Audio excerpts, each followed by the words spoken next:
Black poor boy buys 1 rose. The shopkeeper followed him in cry. It began on a gray morning. In that cold quiet, a boy walked barefoot, his small feet splashing softly through puddles as he clutched a few coins in his hand. His name was Malik, a thin boy no older than 12. His shirt was torn at the collar, his shorts too big for him, and his skin was streaked with the dust of long days spent wandering the town. His face was young but tired, the kind of tired that didn't come from sleepless nights, but from carrying a world far too heavy for his small shoulders. The few coins in his hand clicked together softly. He counted them again and again, whispering numbers under his breath as though afraid to lose even one. To anyone watching, he was just another poor boy walking the street, but his eyes, dark and deep, carried a story far older than his years. He stopped at the corner of the road, where a little flower shop stood tucked between 2 brick buildings. Its window was fogged, and behind the glass were dozens of roses, red, yellow, white, all glistening with droplets of water from the morning mist. Malik stood there for a long time, watching. He pressed his hand to the coins in his pocket, as if to reassure himself they were still there. Then slowly he opened the door. The soft chime of the bell above the door broke the silence. Inside, the shop smelled of life, of fresh blooms, wet leaves, and morning air. Behind the counter stood Mr. Harris, the shopkeeper, a man with gray hair, kind eyes, and a face marked by years of quiet routine. He looked up from the bouquet he was wrapping and saw the boy standing there, small, drenched, shivering slightly. Malik's gaze was fixed on a single red rose in a crystal vase on the counter. He reached into his pocket, pulled out the small handful of coins, and placed them carefully on the glass. It wasn't enough, not even close. But the way he looked at that rose made the old man pause. Mr. Harris opened his mouth to speak, but stopped himself. There was something sacred about that moment, something that didn't need words. He looked at the coins again, then at the boy, and quietly wrapped the rose in paper. He tied it with a thin white ribbon and handed it to him without a word. The boy's eyes lit up with a silent gratitude. He held the rose close to his chest, nodded once, and turned toward the door. The bell chimed again as he left, and for a long moment the shopkeeper stood still, staring at the empty doorway. The echo of that sound lingered like a question. Why had the boy needed that rose so badly? Mr. Harris tried to return to his work, but his hands wouldn't move. The image of the boy's thin fingers gripping that flower wouldn't leave his mind.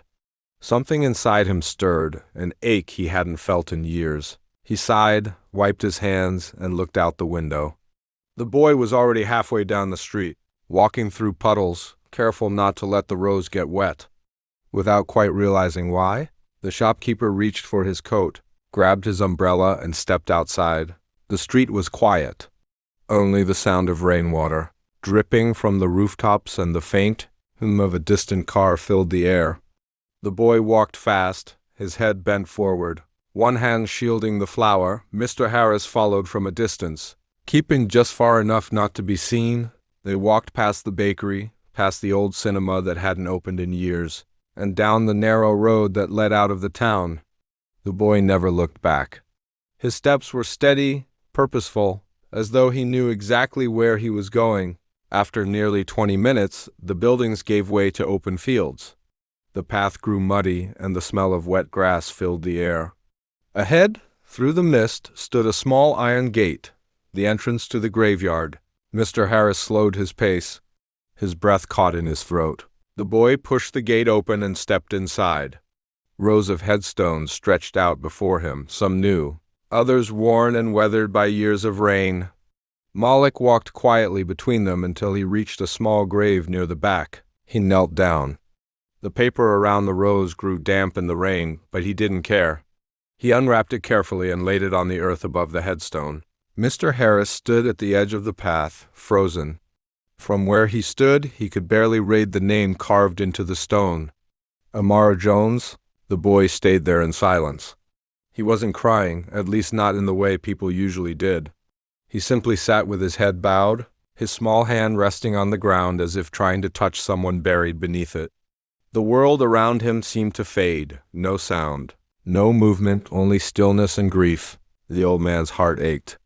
The realization hit him like a wave. The rose, the coins, the silence. The boy hadn't bought that flower for anyone living. He had bought it for love that death could not erase. He felt a sting in his eyes, tears forming before he could stop them. He turned slightly, hiding his face from the gray sky, but the tears came anyway, slow and heavy, falling like the rain that had started again. He wanted to step forward, to say something, but he couldn't. The boy's quiet devotion was too pure, too sacred to interrupt. Minutes passed. Malik finally stood up, brushed the dirt from his knees, and looked down at the grave one last time. He smiled faintly, a small, trembling smile that broke the old man's heart, and turned to leave. As he walked back down the path, he passed Mr. Harris without noticing him. The old man turned away, letting the boy go, afraid that one look might betray the tears in his eyes. When Malik disappeared beyond the gate, Mr. Harris stepped closer to the grave. The red rose lay there, glowing softly against the dark soil. The name on the stone seemed to whisper in the wind, Amara Jones. He didn't know who she was, a mother, perhaps. But the way the boy had looked at that flower, the care in his hands, the silence in his heart, it told him everything he needed to know. The boy had nothing. No shoes, no coat, barely enough coins for a flower. And yet, he had given everything he had to someone who could no longer see it. The rain began to fall harder. Mr. Harris stood there, eyes closed, letting it wash over him. For years, he had sold flowers to countless people, lovers, mourners, families, but never had he seen love so honest, so wordless, so painfully real. When he finally turned to leave, his heart was heavy, but changed. The boy's act had shown him something he'd forgotten long ago, that love doesn't need wealth, it only needs sincerity. As he walked back through the rain, the image of that single red rose stayed in his mind. It wasn't just a flower anymore. It was a story of loss, of devotion, and of the kind of love that even death could not silence. And deep down, he knew this was not the end. It was only the beginning. The image of the rose on that grave haunted Mr. Harris long after he left the cemetery. He walked home through the rain, his heart heavy with questions. The sound of Malik's bare feet in the puddles still echoed in his mind, as did that soft, trembling smile before the boy turned away. It wasn't just grief he had witnessed, it was love, raw and endless, hidden beneath the weight of poverty and pain. When he reached his shop, the smell of flowers met him like a memory. The roses in the window looked different now. They weren't just things to sell. They were pieces of emotion, silent carriers of what people couldn't say out loud. Mr. Harris sat behind the counter, but his hands wouldn't move. He couldn't arrange the bouquets like he used to. The morning felt too quiet, too hollow.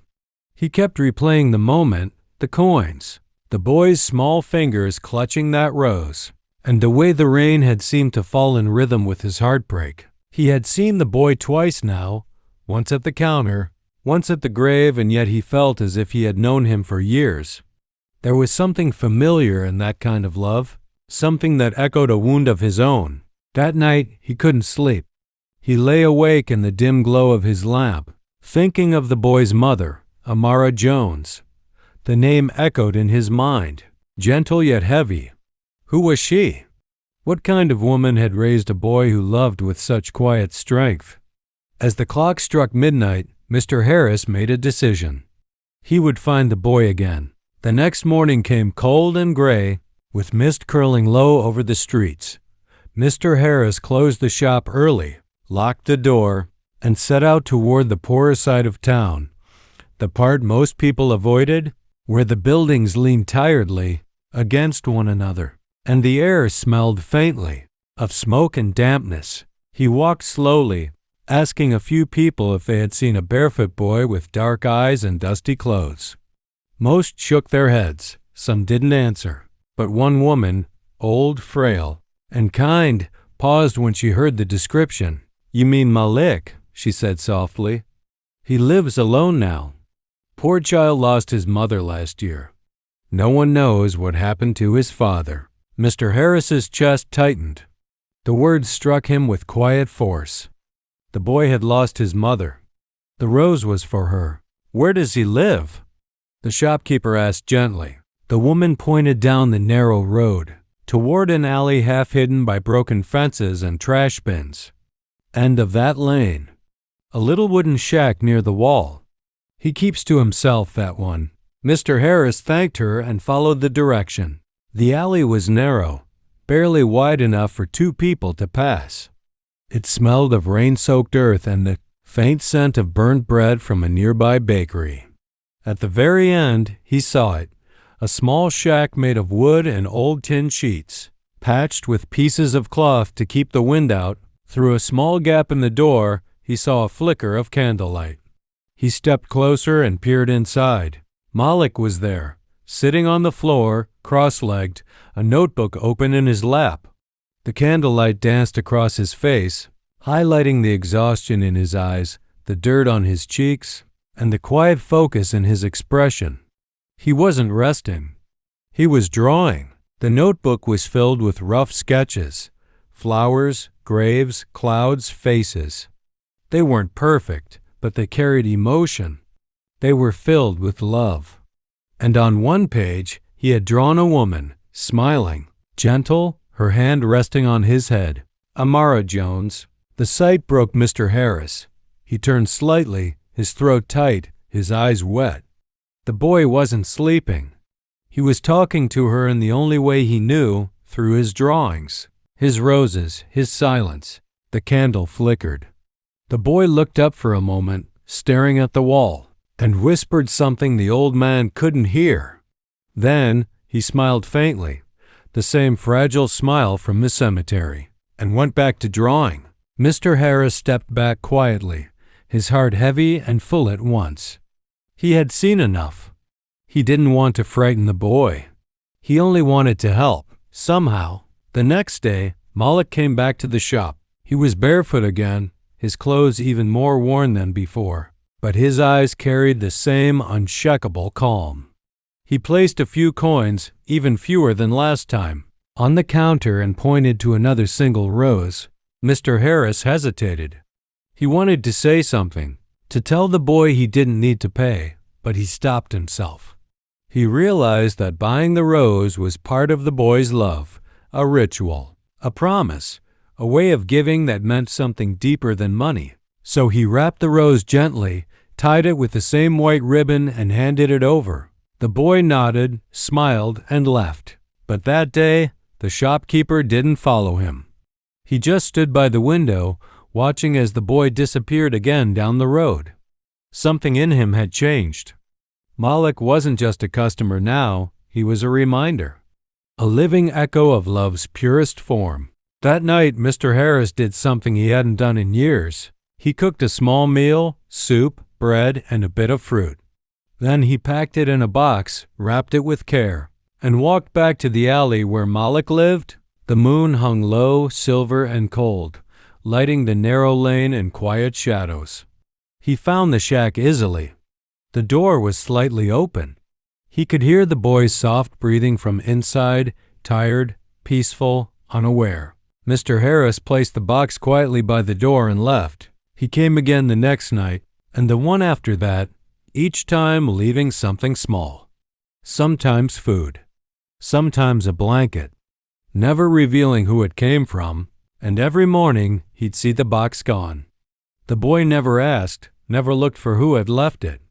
But when he came to the flower shop, his eyes seemed a little brighter, his steps a little steadier. Slowly, something beautiful began to grow between them. Unspoken kindness, unseen love like a rose blooming in silence. Weeks passed. The boy came every few days, always for one rose, always for the same grave. But then, one morning, he didn't come.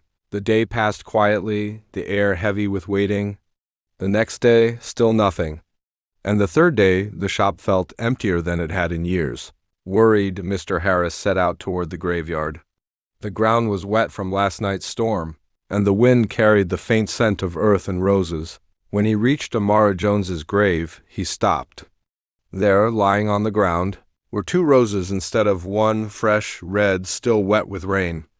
And beneath them, a folded piece of paper. He picked it up carefully. It was a note, written in a shaky hand. Mom, I'll get you a better house soon. One where it doesn't rain inside. I promise. I'll make you proud. Mr. Harris's hands trembled. The words blurred as tears filled his eyes.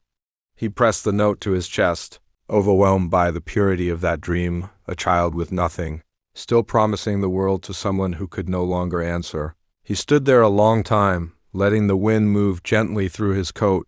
For the first time in years, he prayed, not for himself, but for the boy, for the love he carried, because love like that, so small, so quiet, yet so powerful, deserved to be protected, and from that day forward, he silently vowed to do just that. The days rolled by softly, and with each one, the bond between the old shopkeeper and the boy deepened, though neither spoke a word of it. Their connection lived in small gestures, in the quiet kindness that needed no explanation. Every morning, Mr. Harris opened his flower shop as usual. He arranged the roses in the window, swept the floor, and brewed tea he rarely finished. But his eyes always flicked toward the door, waiting for the soft chime of that bell and the small figure who had come to mean more than any customer he had ever known. Some days Malik came early, sometimes late, but always the same way, barefoot, shy, and holding those few coins with trembling hands. He would point silently to a rose, and Mr. Harris would wrap it carefully, handing it over as if it were something sacred. But what changed wasn't the transaction, it was the silence that followed. Malik would often linger for a few seconds now, glancing around the shop, eyes tracing the colors and shapes of the flowers. Mr. Harris could see something stirring inside him, curiosity, inspiration, a soft hunger for beauty. One day, as the boy turned to leave, the shopkeeper noticed something small, a sketchbook, tucked beneath the boy's arm. The cover was frayed, the edges bent, but it was carried with care. The sight made Mr. Harris's heart ache with pride and sorrow all at once. He knew that book was the boy's escape, the only world he could build when the real one gave him none. That evening, when the shop closed, Mr. Harris sat by the counter long after the lights were off. The world outside was dark and wet again, and the reflection of his old face shimmered faintly in the window. He thought of the boy, of his mother's grave, of those drawings by candlelight. He thought of his own daughter, Clara, gone too soon, years ago. She had been about the same age Malik was now. He still remembered her laughter, the way she used to press her small hands into the soil beside him, helping him plant flowers in their backyard. He had buried that memory for years under work and silence, but the boy's presence had unearthed it, piece by piece. For the first time in a long while, the old man felt something return, a reason to care again. The next morning, he did something different. When Malik came in, Mr. Harris greeted him with the same gentle nod as always, but this time, instead of a rose from the counter, he picked one from the back, one of the largest, freshest red roses in the shop. He wrapped it carefully and handed it to him. The boy hesitated, as if he knew the flower was worth more than what he could afford. He reached for his coins, but Mr. Harris gently pushed them back across the counter and shook his head. Malik stood still for a moment, unsure what to do. Then, with eyes glistening faintly, he accepted the rose and pressed it against his chest. He bowed his head slightly, not in formality, but in gratitude that words couldn't hold, and left quietly. The shopkeeper stood there, staring at the door long after it had closed, his eyes wet. Something about that simple gesture, that moment of silent thankfulness, stayed with him all day. Later that evening, Mr. Harris went to the alley again. He brought with him a small bundle, a loaf of bread, some fruit, and tucked at the bottom, a brand new box of colored pencils and a small sketchbook. He placed it gently outside the shack, under the candle's faint glow, and left before the boy returned. The next morning, Malik came running into the flower shop. His face was brighter than ever before, eyes wide with something the old man hadn't seen in him before, joy. He didn't speak, but he held up the sketchbook and the pencils. Showing them proudly, Mr. Harris smiled softly and nodded. Malik smiled back, then pointed toward the roses. The routine continued, but something had changed. There was laughter now, not loud or careless, but quiet, genuine, like the sound of a heart remembering how to beat. Weeks passed. The boy began to draw flowers more often. He'd bring small sheets of paper to the shop sometimes, showing Mr. Harris's drawings shaky at first, then slowly blooming into beauty. Roses, lilac, tulips, all drawn with care. With the same respect he had once shown only to that single red rose, Mr. Harris kept each one, placing them in a small folder behind the counter. To anyone else, they were just pencil sketches. But to him, they were something sacred, proof that even broken hearts could grow beauty again. One cold evening, as the last customer left, Mr. Harris noticed the boy lingering outside the window. The wind was biting, and the boy's arms were wrapped tightly around himself. The shopkeeper hesitated for a moment, then unlocked the door and gestured for him to come in. Malik stepped inside, shivering. Mr. Harris poured him a small cup of tea weak, but warm, and handed it over. The boy held it with both hands, the steam curling against his face like a soft whisper of comfort. The old man didn't ask him to speak. He didn't ask about the grave, the drawings, or his life. He just sat with him, two souls bound by silence, one old, one young, both carrying grief that had shaped them. When the boy finally left, the shop felt warmer than it had in years. A few days later, something unexpected happened. A woman walked into the flower shop, middle-aged, neatly dressed, with kind but tired eyes. She introduced herself as Mrs. Evans, a teacher at the local school. She told Mr. Harris that one of her students, a quiet boy named Malik Jones, had recently begun sketching beautiful flowers during class. When asked where he learned it, he only said, "From a flower man who gives roses to the world." Her voice trembled as she spoke. "He's been through a lot," she said softly. "Lost his mother last year. Lives alone. But lately, he's been smiling more, drawing, hoping, whatever you're doing for him. Thank you." Mr. Harris didn't speak. He just looked down, blinking back the tears that threatened to fall. The woman left soon after, but her words lingered long after the bell above the door had stopped ringing. That night, the old man sat in his shop surrounded by roses. He thought about how the boy's pain had slowly turned into purpose, how a child with nothing had taught him the meaning of love again. He realized something then. Sometimes people don't come into your life to be helped. Sometimes they come to heal you instead. And as he closed the shop for the night, he whispered a quiet prayer for the boy, a prayer of gratitude, of hope, and of love that now lived in both their hearts. But fate, as it always does, was preparing another test, one that would soon show them both the real power of that love. The days turned into weeks, and the weeks into months. The cold of winter began to fade, replaced by the soft promise of spring. Flowers bloomed once again in Mr. Harris's shop, painting it in colors that seemed brighter than ever before. And yet, beneath the beauty, a quiet unease had begun to grow. Malik hadn't come for 3 days. At first, the shopkeeper thought perhaps the boy was busy or unwell. But on the 4th day, he began to worry. By the 5th, he couldn't ignore the ache in his chest. Something was wrong. He could feel it in the silence that lingered too long, in the way the doorbell stayed still, untouched by the hands of the boy who had once come every morning. On the 6th day, Mr. Harris closed the shop early. He walked toward the edge of town, down the same dusty path he had followed months ago, the one that led to the boy's small shack near the graveyard. The air was heavy that evening, the sky gray and low. When he reached the place, the candle was gone. The little shack stood empty. Only the faint outlines of chalk drawings remained on the wallflowers. Roses, stars, and a smiling face of a woman with gentle eyes. Mr. Harris's heart clenched.